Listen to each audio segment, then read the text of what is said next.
Hello everyone, welcome back in my YouTube channel educators biology. आज के इस video lecture में हम शुरू करेंगे tunica corpus theory.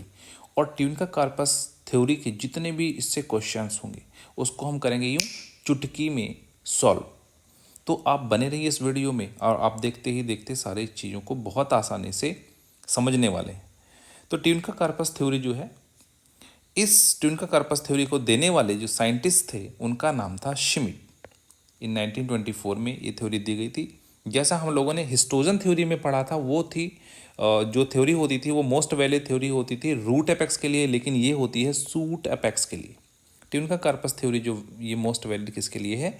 Suit apex के लिए। ऑर्गेनाइजेशन ऑफ एंजियोस्पर्म्स, ये एंजियोस्पर्म की बात कर रहे हैं हम लोग। किस बेसिस पे ये बनाई गई है थ्योरी, किस इसकी बेसिस क्या है? On the basis of plane of division.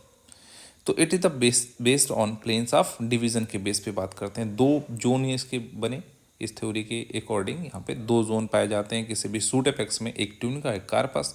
जो ट्यूनिका होता है वो आउटर होता है और वो एपिडर्मिस को फॉर्म करता है। उसकी सेल्स ओनली वन प्लेन में डिवाइड करती, ठीक है ना।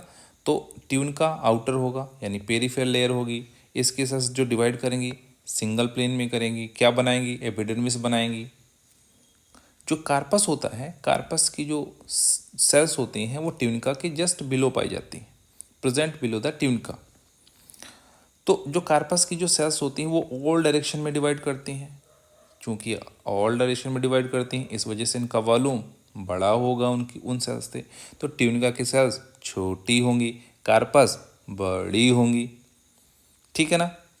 रिस्पेक्ट में बात करेंगे तो यहाँ पे एक फिगर है, लॉन्गिट्यूडनल सेक्शन दिया गया है शूट एपेक्स का ट्यूनिका कार्पस में। तो आप देख सकते हो जो आउटर लेयर होती है वो ट्यूनिका कहते हैं, बाहर वाली लेयर एपिडर्मिस बनाती है।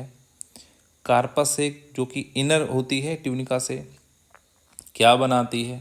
ये बड़ी इंपॉर्टेंट बात है, ग्राउंड टिश्यू बनाती है, वेस्कुलर टिश्यू सिस्टम को डेवलप करती है, या हम ये बोल सकते हैं कॉर्टेक्स को फॉर्म करती है, स्टील को फॉर्म करती है।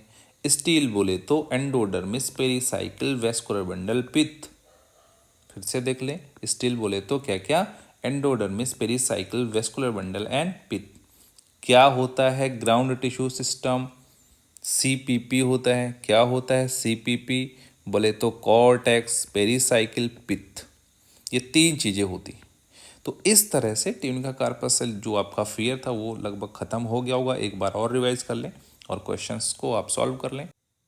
सो hey everyone, please hit the like button and subscribe my channel. Thank you for watching.